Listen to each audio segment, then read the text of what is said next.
मुझे सिर्फ इतना कहना है कि 10 साल मोदी सरकार के शासनकाल के बाद, उत्तराखंड के दूसरे टर्म के बाद ऐसा क्यों है कि चुनाव के पहले ये सारे चीजें करनी है। ऐसा इसलिए है क्योंकि अगर ये वो नहीं करेंगे तो आप इसी पर सवालों में कैसे उलझे रहिएगा। आप कब बेरोजगारी पर, महंगाई पर, आर्थिक असमानता पर, महिलाओं के खिलाफ बढ़ते अपराध पर आप कब बातें करिएगा। आप कब बातें करिएगा कि इस देश की सरकार दिन दहाड़े कृषि पर, सामाजिक कल्याण पर, शिक्षा पर, स्वास्थ्य पर बजट काटती है। अगर ये नहीं करेंगे तो कैसे आपको और बाकी देश को उलझाए रखेंगे। ये कुछ नहीं है, ये देश को डिस्ट्रैक्ट करने के तरीके हैं और इसमें वो बिल्कुल विफल होंगे। प्रधानमंत्री नरेंद्र मोदी कहते हैं कि जाएगी।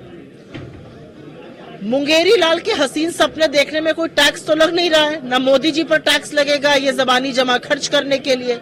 मोदी जी जब सदन में कर बोल रहे थे, जहां पर उन्होंने ये बात कही, बेतुकी बात, तो मुझे नहीं पता मोदी जी इतनी सीट भी लड़ते हैं कि नहीं लड़ते हैं। असलियत ये है कि इस देश की राजनीति ने कल एक हताश, बेहद थके हुए और बौखलाए हुए व्यक्ति को देखा और वो नरेंद्र मोदी थे।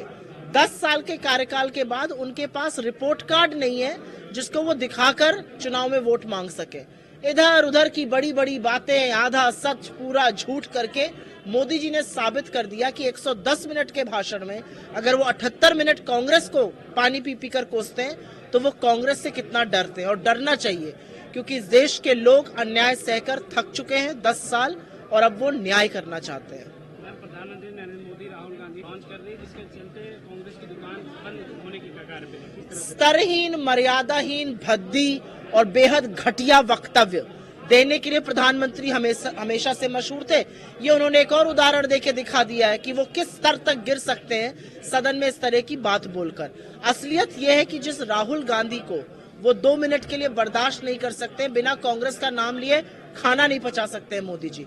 और वो राहुल गांधी जब कन्याकुमारी से कश्मीर और मणिपुर से मुंबई चलता है तो उनकी रातों की नींद उड़ा देते हैं। क्योंकि राहुल गांधी जी ने भी तय कर लिया, आप कुछ भी कर लीजिए, आप अपनी IT सेल के गुर्गे और तमाम एजेंसियां उनके पीछे छोड़ दीजिए, उनको संसद में रहने दीजिए या न रहने दीजिए, वो युवाओं के लिए, महिलाओं के लिए, किसानों के लिए, श्रमिकों के लिए, दलित, पिछड़े, आदिवासियों के लिए न्याय लेकर रहेंगे। राहुल गांधी जी ने ऐलान किया है कि हमारी सरकार बनेगी और 50% आरक्षण की लिमिट को हम उखाड़ फेंकेंगे। इस पर मोदी जी कुछ कहना चाहेंगे?